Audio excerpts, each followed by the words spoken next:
Okay. So come to the Indian penal code. 21 डेजच्या बॅचमध्ये आपण आज इंडियन पिनल कोड बघतोय आणि यामध्ये इंडियन पिनल कोडमध्ये आपल्याला बघायचं आहे की महत्त्वाचे टप्पे काय आहेत आणि अ, महत्त्वाचे प्रश्न कशावर येऊ शकतात. तर यामध्ये काही डेफिनेशन्स आहेत त्या महत्त्वाच्या आहेत आणि त्या डेफिनेशनबद्दल तितकं मटेरियल आपल्याला दिलेलं नाही आहे इंडियन पिनल कोडमध्ये. पण त्या डेफिनेशन आपल्याला 2-2 मार्क्ससाठी नक्कीच येतात. त्यामुळे आपण इथे बघूया समोर.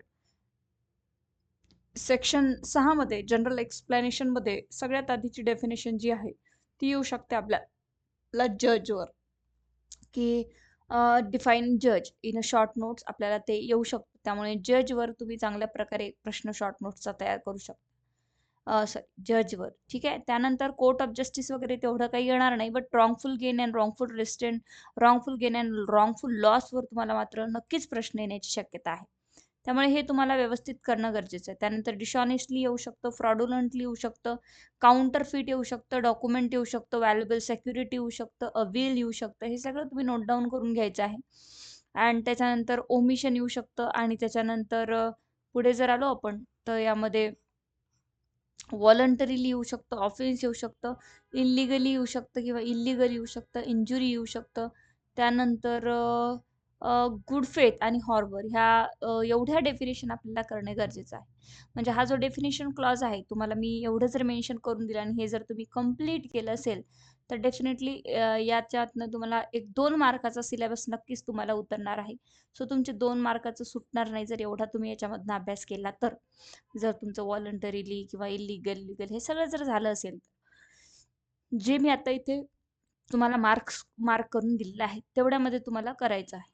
त्यानंतर second chapter that is third चॅप्टरवर जर आलो आपण, तर पनिशमेंटवर नेहमीच प्रश्न येतो. पनिशमेंटवर शॉर्ट पण येऊ शकतो, लाँग पण येऊ शकतो. त्यामुळे तुम्हाला सगळ्या प्रकारचे पनिशमेंट इथे लिहिणं गरजेचं आहे.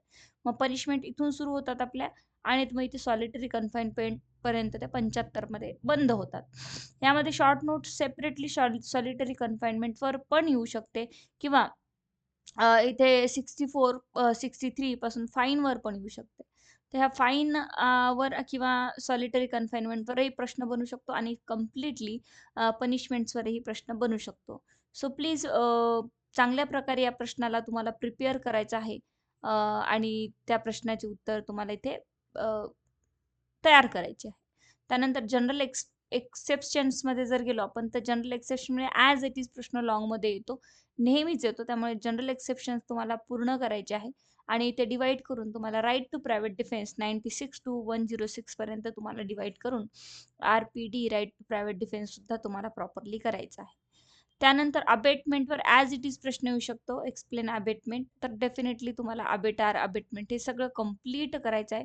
याच्यामध्ये काहीच तुम्हाला सोडायचं नाही आहे.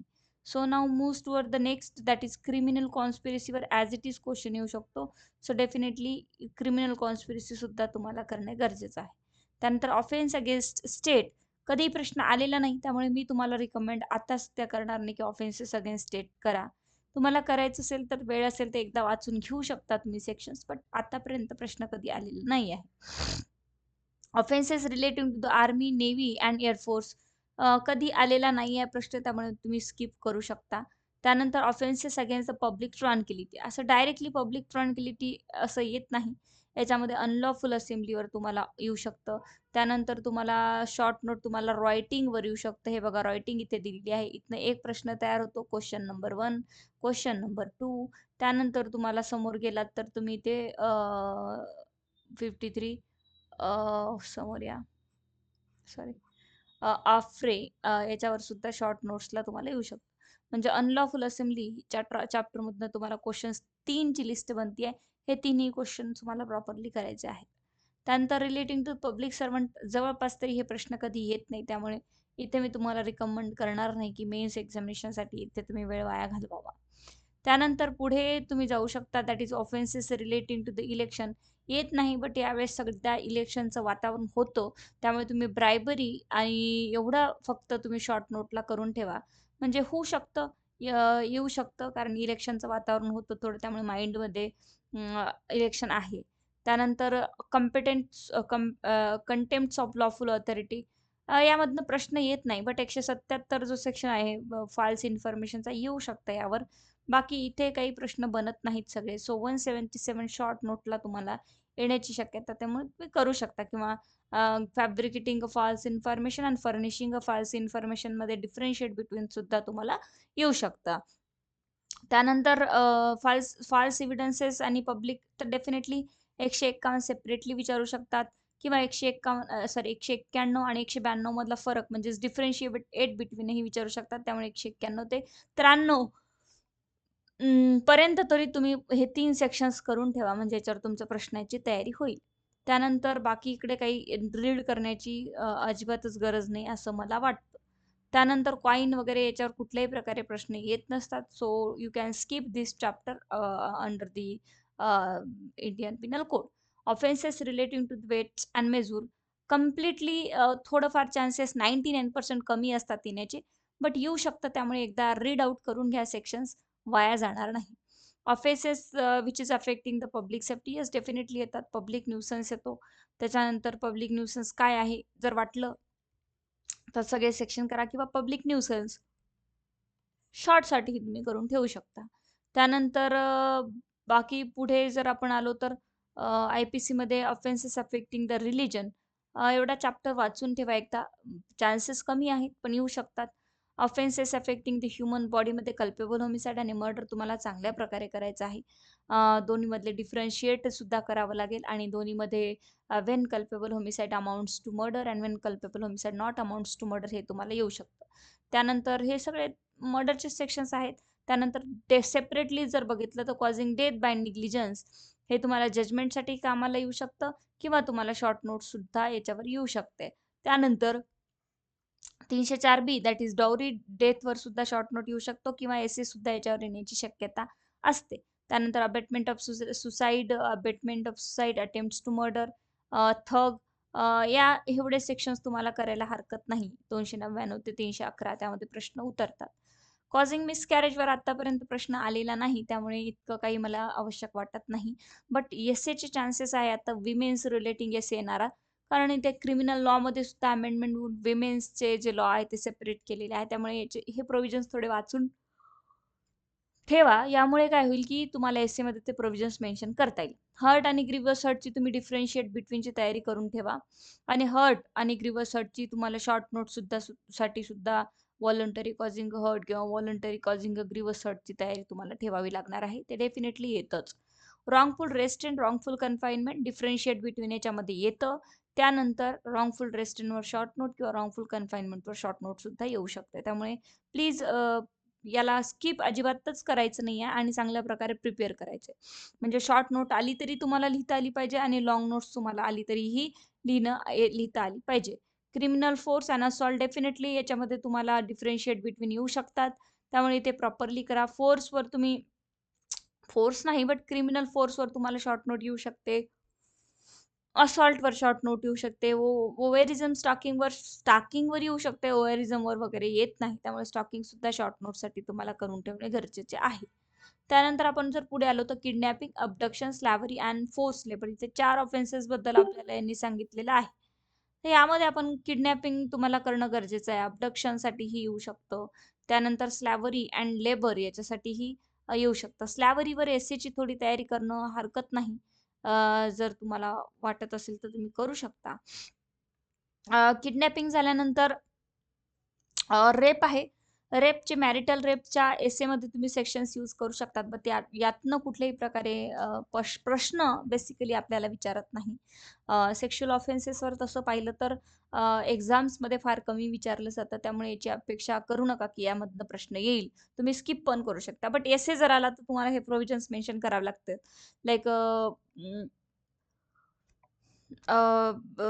मॅरेज सध्या मॅरिटल रेफ्सचं थोडं चालू आहे. त्यामुळे तुम्ही एकदा ते असे करू शकता. त्यात अननॅचरल ऑफेन्सेसवर येत नाही, विषयच नाही तिथे तर. त्यानंतर ऑफेन्स अगेन्स्टिंग अ प्रॉपर्टी.